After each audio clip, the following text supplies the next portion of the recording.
Y tiene que ver también con la confesión. La confesión. Si confesamos nuestros pecados, Él es fiel y justo para perdonar nuestros pecados y limpiarnos de toda maldad. Entonces, debemos confesar nuestros pecados, pecados de comisión, de omisión, de pensamiento, de acto, pecados secretos, pecados públicos. Tenemos que confesarlo delante de la presencia del Señor. Ahora, como Dios omnisciente, que Él lo sabe todo, Él sabe los pecados que hemos cometido delante de su presencia. Tenemos que declarar que lo que Dios dice que es malo delante de Él, nosotros también nos alineamos a su palabra y le decimos: Señor, esto que he hecho es malo delante de tu presencia.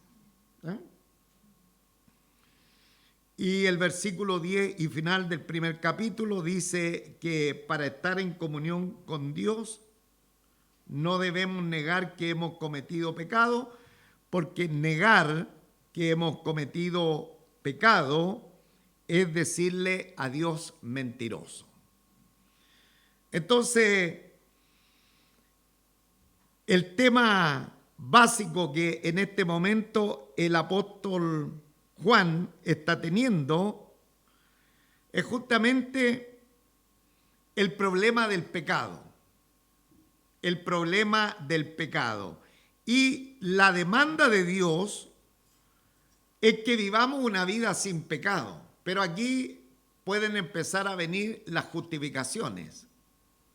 Hemos aprendido que cuando venimos a existencia, venimos con la imputación del pecado. Entonces ahí ya tenemos una falla.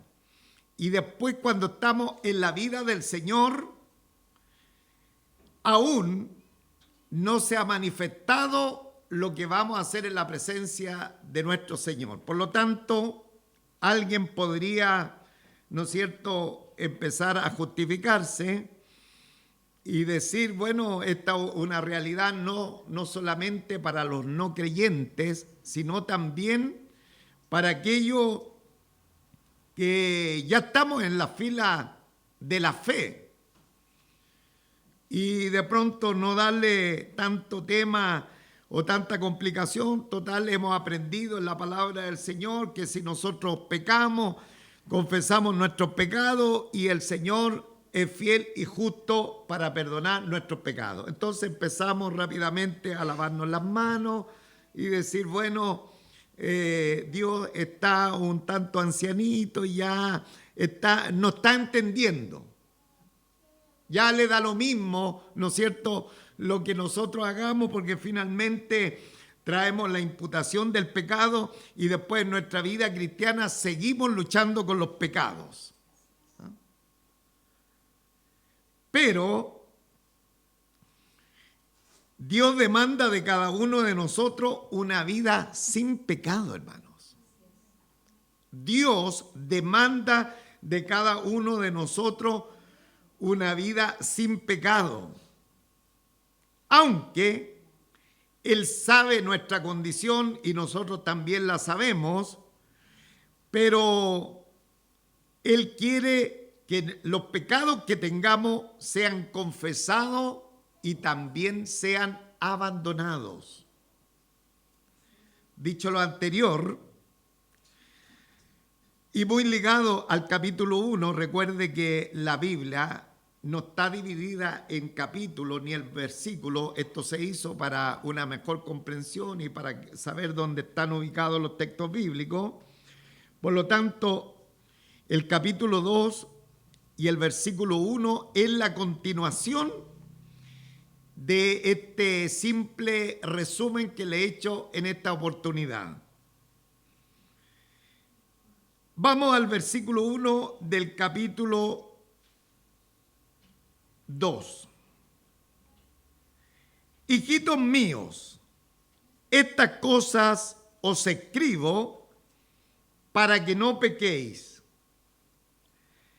Y si alguno hubiere pecado, abogado tenemos para con el Padre, a Jesucristo el justo. Entonces, el tema del pecado se sigue mostrando en este segundo capítulo, y el apóstol se dirige a los hermanos como hijitos míos. Una forma afectuosa, de amor, de cariño que él tenía en los hermanos y que la vamos a encontrar reiteradamente en esta epístola. Y de alguna manera él se refiere a los hermanos de esta forma, porque de pronto la familia de la fe somos como niños, ¿eh? En el sentido que nos cuesta tener comprensiones de doctrinas básicas, doctrinas fundamentales que hay en la palabra del Señor. De pronto nos peleamos por doctrinas que no son fundamentales en la Escritura y tenemos controversia teológica, pero es más grave cuando no comprendemos doctrinas esenciales de la palabra del Señor, como la doctrina del pecado.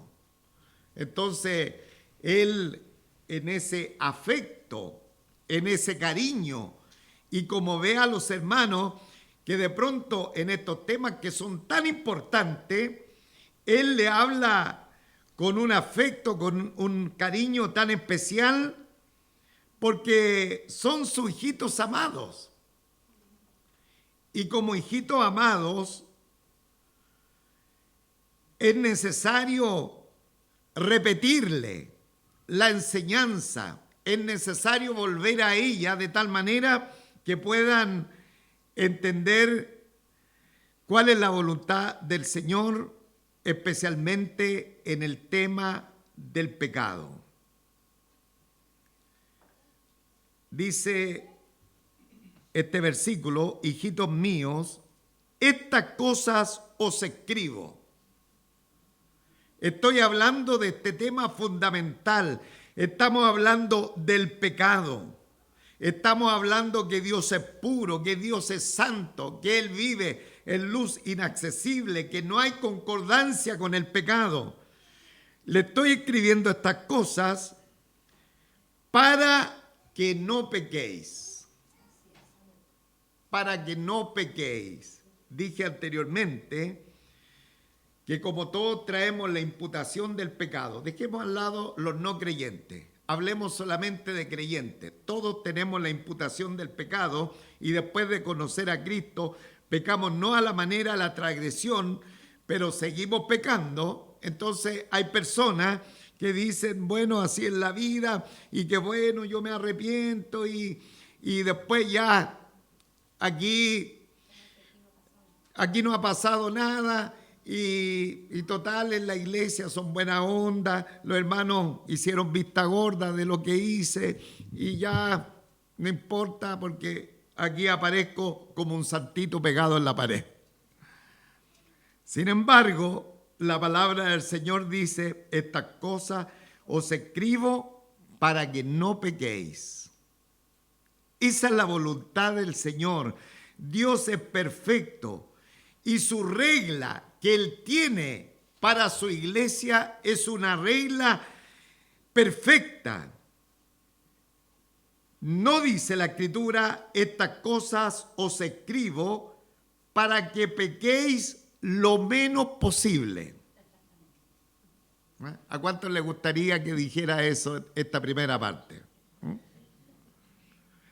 Estas cosas os escribo para que pequéis lo menos posible. No dice así la palabra del Señor, dice, os escribo para que no pequéis. ¿Por qué? Porque Dios no tolera el pecado, hermano. En su grado mínimo, Dios no tolera el pecado. No es que Dios diga ya un poquito, muchachos, sí, un poquito, si usted todavía, su existencia, su vida no ha sido glorificada, por lo tanto un poquito, no. Dios no tolera en el pecado en el grado más mínimo y por eso coloca delante de nosotros la norma de la perfección. La norma de la perfección. Ayer vimos una ilustración acá adelante donde salía una mujer que había sido atrapada en el acto mismo del adulterio. Y rápidamente, cuando estaba viendo esa ilustración acá que estaban haciendo nuestros hermanos, ya me trajo a este verso de la Escritura, porque el Señor no hizo un juicio sobre la mujer, que la trajeron en el acto mismo del adulterio, pero ¿saben lo que le dijo el Señor? Tampoco yo te condeno, vete y no peques más. Vete y no peques más. Ahora, la intención, hermanos, que los pecados se tienen que evitar a cualquier costa. Y quienes caminamos en la luz de nuestro Señor Jesucristo, deberíamos manifestar una intención sobre todo de vivir en la santidad del Señor, porque Él aborrece el pecado. Él no está a favor de los pecados. Alguien dice, pero si esto no es tanto. Dios es luz y dice la Escritura, no hay ninguna tiniebla en Él. Ahora, dice después, para que no pequéis. Y si alguno hubiere pecado, abogado tenemos para con el Padre a Jesucristo el justo. Con todo lo dicho anterior, el pecado forma parte de la experiencia de todos los hombres. A pesar de todo lo que he dicho anteriormente, de lo que estoy diciendo ahora, y si alguno hubiere pecado, abogado tenemos para con el Padre a Jesucristo el justo. El pecado forma parte de la experiencia de todos los hombres, incluyendo también a los creyentes. Ahora, la solución para el problema del pecado, ya dije, está en el versículo 9 del capítulo 1, que sería ponernos de acuerdo con el Señor y confesar nuestro pecado. Decir, Señor, lo que yo he hecho no está de acuerdo a tu voluntad y estamos de acuerdo y yo confieso y abandono este pecado que he hecho delante de tu presencia. Esa es la solución para el problema del pecado, la confesión, el arrepentimiento, volverse de esa situación. Pero el apóstol presenta aquí otra realidad, como en la condición que él tiene de abogado. De abogado. Y dice, y si alguno hubiere pecado, abogado tenemos para con el Padre a Jesucristo el justo. Entonces, aquí hay una posibilidad que un salvo que haya caído en pecado, ¿no es cierto?,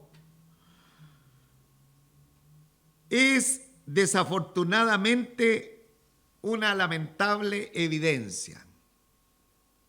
Desafortunadamente. Pero Dios ha dado provisión para los suyos.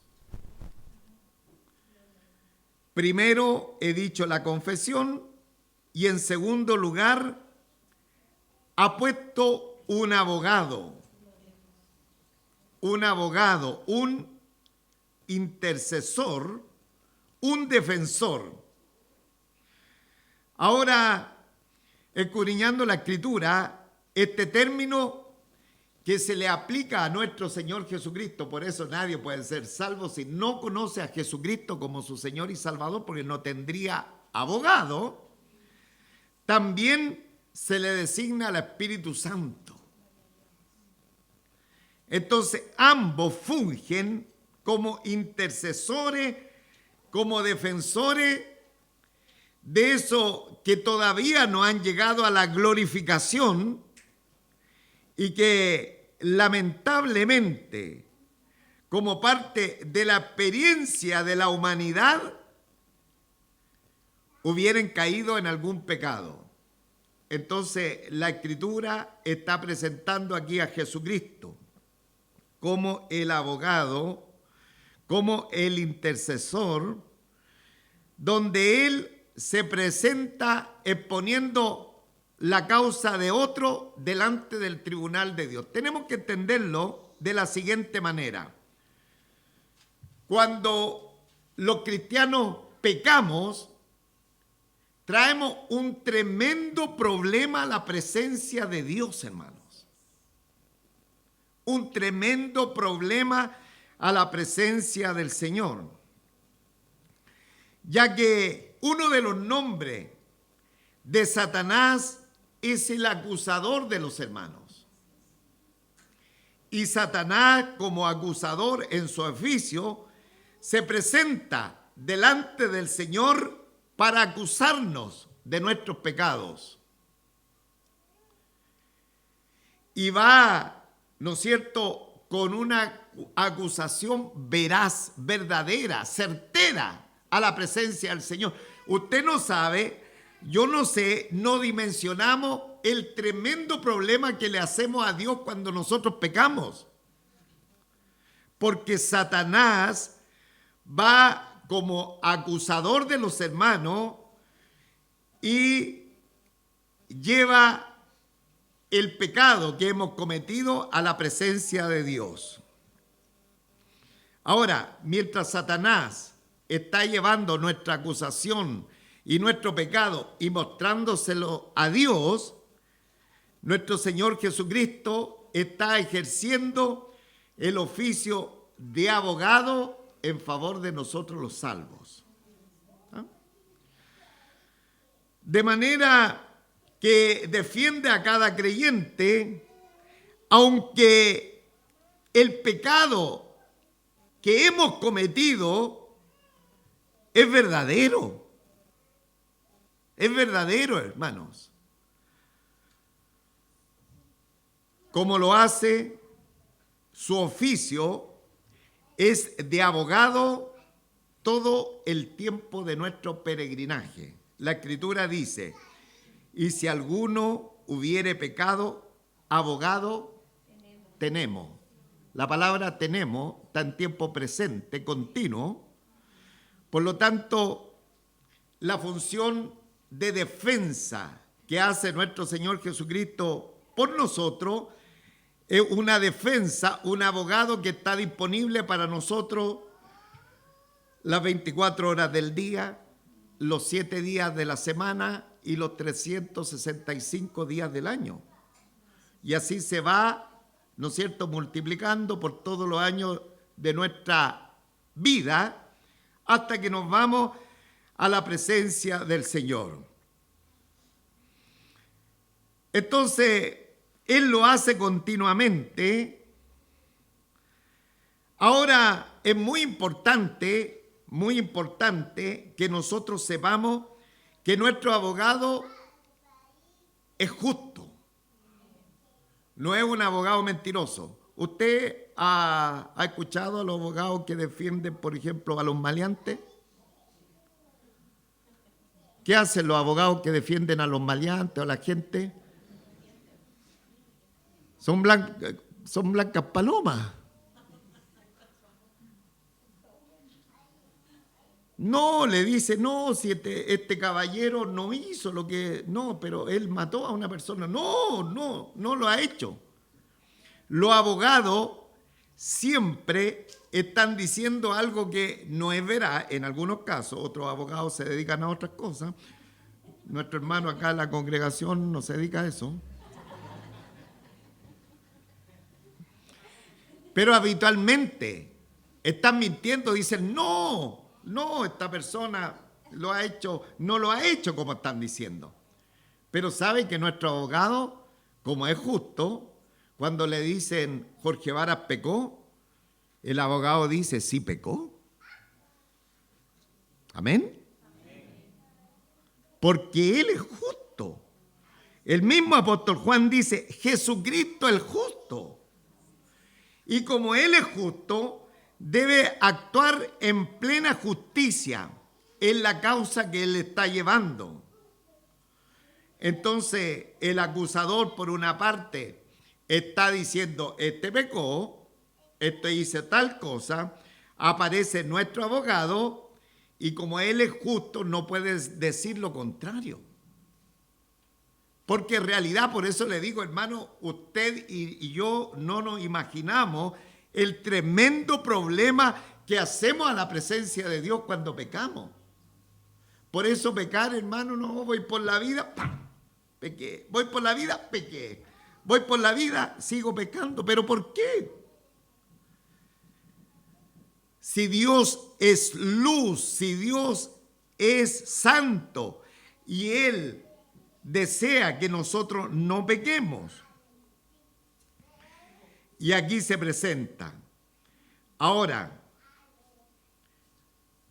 el tema que la realidad de nuestro pecado hace que nuestro Señor no pueda eludirlo ni pueda mentir, pero Él presenta defensa a favor de nosotros basada en la sustitución que hizo por nosotros en la cruz del Calvario. Ahí está la diferencia, porque Él se presenta como nuestro sustituto y la palabra del Señor dice que en la cruz del Calvario Él llevó todos nuestros pecados. Y ahí está nuestro Señor. Porque cada creyente es mantenido sin la responsabilidad penal del pecado en relación a lo que nuestro Señor Jesucristo hizo por nosotros en la cruz del Calvario.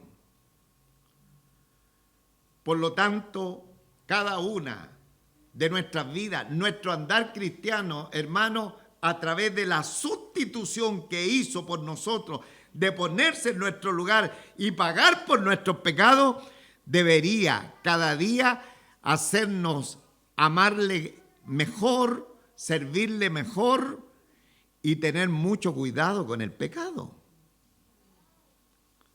Porque Él lo llevó, Él es justo y además dice su palabra que está sentado a la diestra del Padre intercediendo por cada uno de nosotros. Entonces, hijitos míos, estas cosas os escribo para que no pequéis.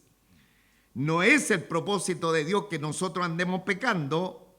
La semana pasada vimos algunos ejemplos de lo que implica también pecar y las consecuencias. Pero como esto puede ser una realidad, en algunos casos, no a pecar a cada rato, sino de una manera, ¿no es cierto?, esporádica. Si alguno hubiere pecado, abogado tenemos para con el Padre a Jesucristo el justo. 24 horas del día, 365 días del año, multiplíquelo por todo año, desde el momento que conocemos a nuestro Señor Jesucristo hasta que nos vamos, tenemos un abogado disponible que no dice que no hemos pecado, sino que dice, yo morí por los pecados de esta persona. Bendito sea el nombre del Señor. Gloria a Dios, gloria a Dios.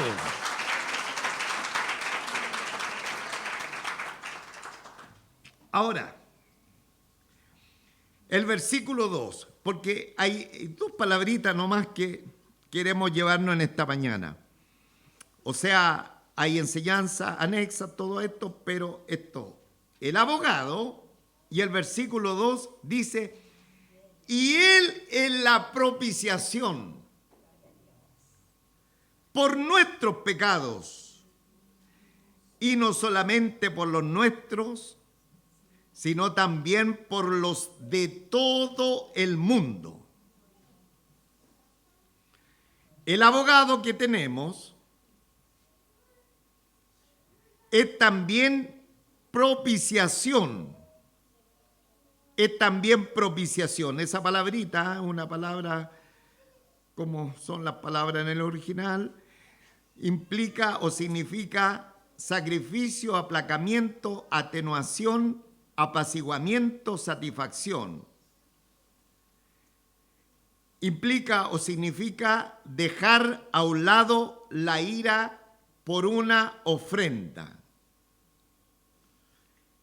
Nuestro pecado demanda la ira del Dios Santo. Dios está enojado, está airado con el pecado. Pero este abogado, ¿no es cierto? Dice aquí la Escritura, Él es la propiciación, es Él el lugar donde la ira de Dios se apacigua. La ira de Dios se decanta. Mire, lo vamos a colocar de este ejemplo. Nosotros ya vimos el libro a los Hebreos. Lo vimos verso por verso. Y ahí nosotros tuvimos la figura, el tipo de lo que después vendría a ser la realidad en los sacrificios de los sacerdotes. Y lo estuvimos enseñando y estuvimos un buen tiempo en eso, cómo traían los pecados del pueblo y el sacerdote y el sumo sacerdote después traían víctimas, animales que derramaban su sangre ahí dentro del lugar santísimo para expiación, remisión de los pecados.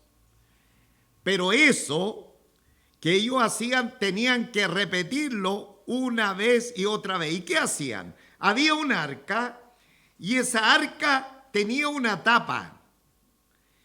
Y bajo de la tapa estaban los mandamientos del Señor. Entonces, como el pueblo transgredía la ley del Señor, tenían que rociar la sangre de animales inocentes y cubrir esa tapa de tal manera, con esa sangre, de tal manera que se pueda apaciguar la ira de Dios. Era tan grande la ira de Dios contra el pecado que ya también lo hablamos, la vestimenta del sacerdote tenía que ir con unas campanitas, tenía una cuerda, porque en cualquier momento hasta el sumo sacerdote podía caer muerto. Y ahí estaban los ayudantes para jalarlo hacia afuera de ese lugar donde él estaba virtiendo la sangre de los animales inocentes. Ese era el propiciatorio, la tablita donde se tapaban, ¿no es cierto?, los mandamientos del Señor, se vertía con sangre de animales de tal manera de apaciguar la ira de Dios. Eso estaba apuntando, y no era lo perfecto, como dice el libro a los Hebreos, porque era solamente un tipo y se tenía que repetir año tras año porque no era eficaz para terminar los pecados. Pero una vez estando el sumo sacerdote, nuestro Señor Jesucristo, que se presentó ahora a Él con su propia sangre y la derramó en favor de los pecadores, hizo perfecto para siempre la remisión de nuestros pecados. Entonces, el propiciatorio es el lugar de encuentro entre un Dios airado, enojado con el pecado, pero se encuentra con el sacrificio que satisface a Dios, hermano. ¿Qué es lo que satisface a Dios? Satisface la entrega de la vida, la entrega de la preciosa sangre de nuestro Señor Jesucristo, que tiene poder para lavar y limpiar de todo pecado. Dice, y Él es la propiciación por nuestros pecados. Entonces, por la muerte de nuestro Señor Jesucristo, por su derramamiento de sangre, que significa muerte del Señor Jesucristo, quienes hemos creído en Él, esa obra remueve la ira de Dios para todo aquel que en Él cree, hermanos. Por eso nuestro Señor Jesucristo es clave en el camino de la fe, hermano. Es clave. No, si yo soy creyente, yo creo en Diosito. Pero le falta el que ha sido el propiciador, el propiciatorio, porque aquí dice la Escritura, y Él, o sea, nuestro Señor Jesucristo, es la propiciación por nuestros pecados. Y ahí, al derramar su sangre preciosa en la cruz del Calvario, ahora la ira de Dios ha sido atenuada, la ira de Dios ha sido diluida, porque Dios ha quedado satisfecho con ese sacrificio.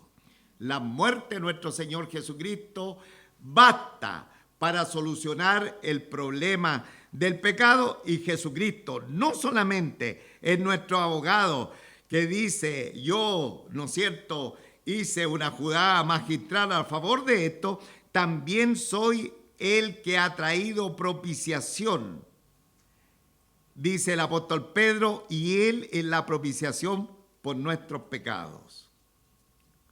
Ahora, cuando nosotros tenemos estos dos conceptos, de abogado y de propiciación, insisto, esto nos debiera llevar a una vida de más de santidad con el Señor, hermano.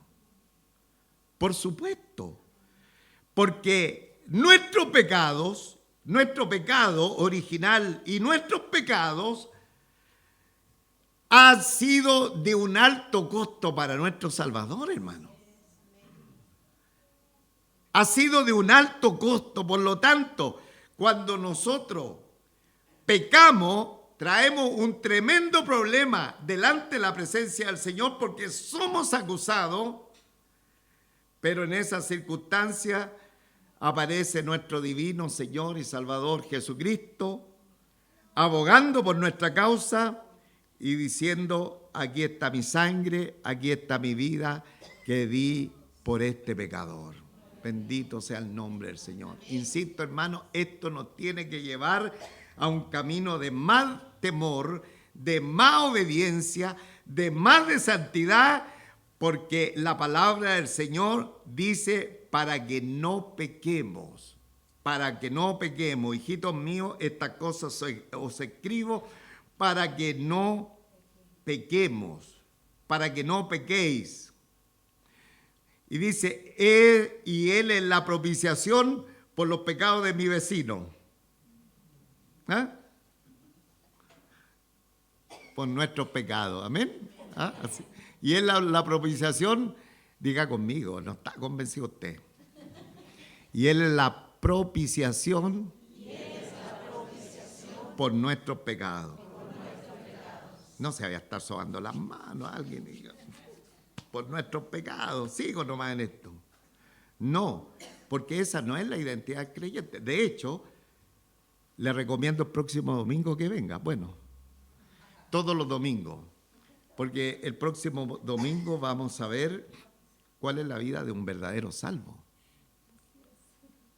Entonces, es muy importante, porque alguien dice, no, si importa, yo sigo en las mías nomás, una canita al aire, da lo mismo. No, porque el Señor quiere que no pequemos. ¿Y por qué quiere que no pequemos si Él sabe que nosotros somos débiles, que somos carne? Porque Él ha hecho provisión para nosotros, pues, hermano. Él ha hecho provisión. Nos muestra su palabra que nos alumbra el camino. Nosotros no andamos así por la vida. Y aquí hay un pecado, me caigo, porque la palabra del Señor nos dice al tiro. ¿Ah? Entonces, Él ha hecho provisión por nosotros, por lo tanto, debemos, ¿no es cierto?, vivir como Él nos demanda. Ahora, Él es la propiciación. Él es abogado, diga conmigo, Jesucristo es mi abogado, y Él es mi propiciación. O sea, por un lado nos defiende de Satanás cuando nos acusa legalmente, y por otro lado le muestra al Padre el sacrificio, que el Padre se siente satisfecho por ese sacrificio perfecto. Bendito sea el nombre del Señor. ¿Cómo no amarle a Jesús? ¿Cómo no servirle? Los antiguos decían, si fuera de rodillas no podríamos servir al Señor ni pagarle de su amor y misericordia.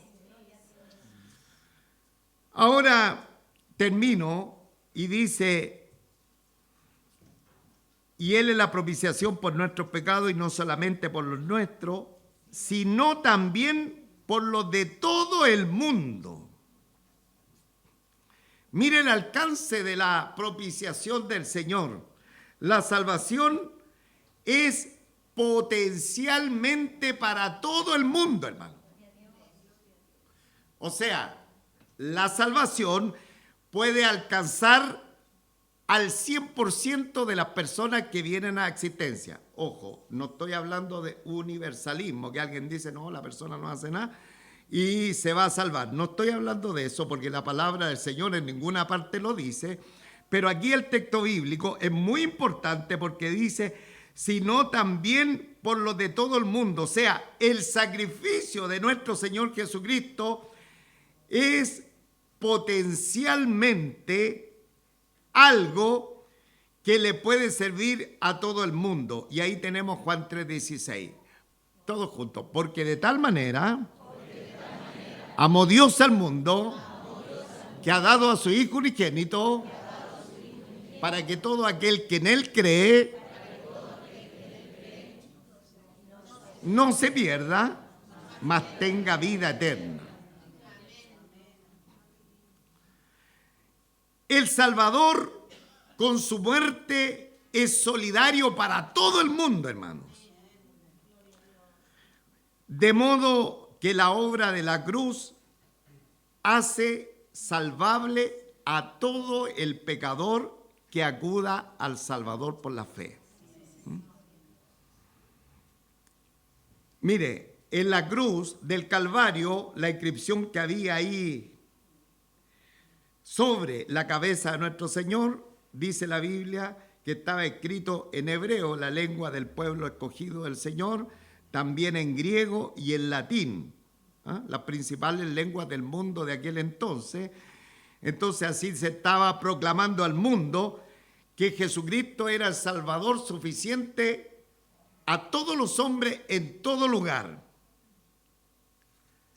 Sin embargo, es necesario entender que la propiciación, si bien es cierto, es potencial o sirve para toda la gente, es eficaz solamente para los que creen. Por eso no toda la gente se salva. Por eso hay mucha gente que ya está en el infierno, hermanos. Porque la salvación es potencialmente, sirve para todo el mundo, pero es eficaz para el que cree. Y esa es la demanda. Y ahí tenemos Juan 3:36 que dice, el que cree en el Hijo tiene vida eterna, pero el que rehúsa creer en el Hijo no verá la vida, sino que la ira de Dios está sobre él. Entonces, ¿se entiende, hermano, esta última parte que ya estoy cerrando? Dice, sino también, y Él es la propiciación, el lugar de encuentro de un Dios airado, ¿no es cierto?, con el pecador por la sangre derramada, y esa es la propiciación, no solamente por nosotros, que estamos, ¿no es cierto?, ahora gozando de esta maravilla, sino también por los de todo el mundo que son potencialmente salvables para Dios. No hay problema. El problema está que teniendo el llamado del Señor, ellos se rehúsan en creer en el Hijo. Y como consecuencia no verán la vida, sino que la ira de Dios está sobre él. Todos juntos. El que cree en el Hijo, tiene vida eterna, pero el que rehúsa creer en el Hijo no verá la vida, sino que la ira de Dios está sobre él. La ira de Dios está sobre la persona que todos los días recibe la llamada del Señor y esa persona insiste en vivir independiente de Dios. La ira de Dios. ¿Puede ser salvable? Por supuesto, porque la muerte de nuestro Señor Jesucristo es para todo del mundo. O sea, nosotros no somos exclusivos en esto, sino que para todo el mundo es potencialmente la salvación para todo el mundo, pero es eficaz solamente a los que creen. Por eso cuando el apóstol Pablo recibió el impacto de la presencia del Señor camino a Damasco, después él en su testimonio dice, yo no fui rebelde. ¿A qué? ¿Al llamado? Al llamado del Señor. No me hagan, me gusta a mí el texto bien como lo dice la Escritura, pero él dice, no fui rebelde, hermano. Entonces, si la salvación de Dios sirve para toda persona, pero es aplicable solamente a aquel que verdaderamente pone su fe y confianza en el Señor Jesucristo. Entonces, que el Señor nos bendiga. Terminé, hermano. Traté de solamente dejar estos dos elementos muy fundamentales. Nuestro Señor Jesucristo era abogado y Él también en la propiciación por nuestros pecados. Voy a terminar diciendo que hay por ahí hay algunas frases cliché o eslogan que dicen, los cristianos somos perdonados y no perfectos. Eslogan, frase cliché, de pronto calcomanía que se pegan en los autos. Los cristianos somos perdonados, no perfectos, pero se debería agregar, pero se esfuerzan en vivir en santidad. Porque la Biblia dice, seguid la paz con todo y la santidad sin la cual nadie verá al Señor. ¿Y qué significa seguir? Una acción de nosotros, pues, hermano. Una acción de nosotros. Una acción de mi vida, de su vida, hermano. Seguir la santidad, porque sin ella nadie verá al Señor. Colóquese sobre sus pies, hermano, vamos a orar. No sé cuántos están asombrados de la misericordia de nuestro Señor Jesucristo. No sé cuántos pueden decirle al Señor que es magnífica su obra de redención por nosotros. Porque a pesar de nosotros, Él se presenta todo nuestro peregrinaje como nuestro abogado y también en ese defender de nuestra causa le muestra al Padre su tremendo sacrificio por nuestros pecados. Cierra su ojito. Padre nuestro, Padre celestial, estamos anonadados delante de tu presencia por tu gran ministerio sacerdotal que tú tienes, Señor, a favor de nosotros. Porque sabiendo que si por esas cosas alguno pecare, aunque no debe ser la norma, porque no debemos pecar, pero como todavía estamos en este cuerpo de muerte, con el residuo de pecado, y nos enfrentáramos a esta situación, nos ha regalado la confesión, el arrepentimiento, pero te has puesto como nuestro abogado y en lugar de propiciación. Con mayor razón deberíamos establecer este camino con temor y temblor, sabiendo el alto costo que hemos costado, que te hemos costado a ti, el alto valor que tú has tenido que pagar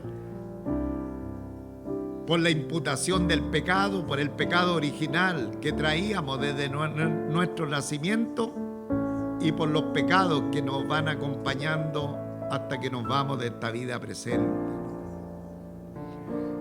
Que podamos entender toda esta congregación, que podamos entender que nosotros tenemos que acercarnos a la luz admirable de nuestro Dios.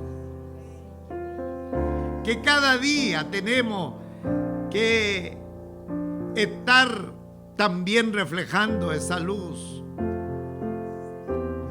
Y que tú te agradas cuando andamos en la luz de tu presencia. Y que cuando andamos en tinieblas no concuerda con tu voluntad. Ayúdanos, nuestro Padre Celestial, ayúdanos a entender que el camino no es un camino de pecado. Ayúdanos a entender que cuando pecamos traemos un tremendo problema a tu presencia, porque el juez justo no puede mentir y decir este no ha pecado. Tiene que decir este pecó. Y ahí está un tremendo problema. Pero Señor, qué bueno saber que tú eres el abogado que, Señor, defiende nuestra causa. Bendito eres para siempre, Señor. Ayúdanos a seguir la santidad. Ayúdanos, Señor. Si tu palabra nos dice A, debemos hacer A. Si tu palabra nos dice B, debemos seguir B. Y alguien dirá, pero es que es difícil. Pero tú has hecho provisión. Tú nos has dejado tu Santo Espíritu que nos ayuda, que nos fortalece, que cumple la misma función de nuestro Señor Jesucristo. Y tú nos has dejado tu palabra que también viene a mostrarnos el camino hacia la vida eterna. Gracias, nuestro Padre Celestial, por tu palabra. Gracias, Señor. Bendito eres, Señor. Gracias, Señor, que todos los presentes podamos tener la experiencia del nuevo nacimiento. Y si hay alguien en esta hora, en esta congregación, congregado en este lugar, que aún no te conoce, Señor, en tu gracia misericordiosa pueda entender él o ella que necesita urgente a este abogado, a este que es la propiciación por nuestros pecados, porque ese fue el sacrificio perfecto allá en la cruz del Calvario, porque ese fue el sacrificio perfecto, porque ese fue el sacrificio que aplacó tu ira por el pecado. Que más de alguien en esta mañana pueda entregar su corazón a nuestro Señor Jesucristo de una vez por todas y no deje pasar un día más, una semana más, un año más, 2 años, 3 años, 4 años sin conocer al Salvador, porque finalmente va a estar siempre jugando con los pecados. Ten misericordia, Señor, que así suceda con aquellos que están congregados en nuestro medio. Bendice tu palabra en nuestros corazones, Señor. Bendito seas para siempre, Señor. Gracias por tu ministerio de sacerdote a favor de nosotros, la abogacía y la propiciación por nuestros pecados. Que cada día esta iglesia te ame más, que cada día te sirvamos mejor, que cada día demos lo mejor a nuestro Maestro, nuestra juventud, nuestro vigor, la ancianidad pueda ser entregada de la mejor manera, en servicio, en adoración, en entrega delante de tu presencia. Y gracias, Señor, porque la vida de santidad la conocemos a través de tu palabra. Bendito eres, Señor. Gracias por todos nuestros hermanos acá presentes. Que tu palabra nos siga predicando en todo tiempo y nos siga redarguyendo la necesidad de vivir conforme a lo que tú deseas de cada uno de nosotros. Te damos gracias te honramos y te bendecimos en el nombre de nuestro Señor Jesucristo. Amén. Gloria a Dios. Gloria.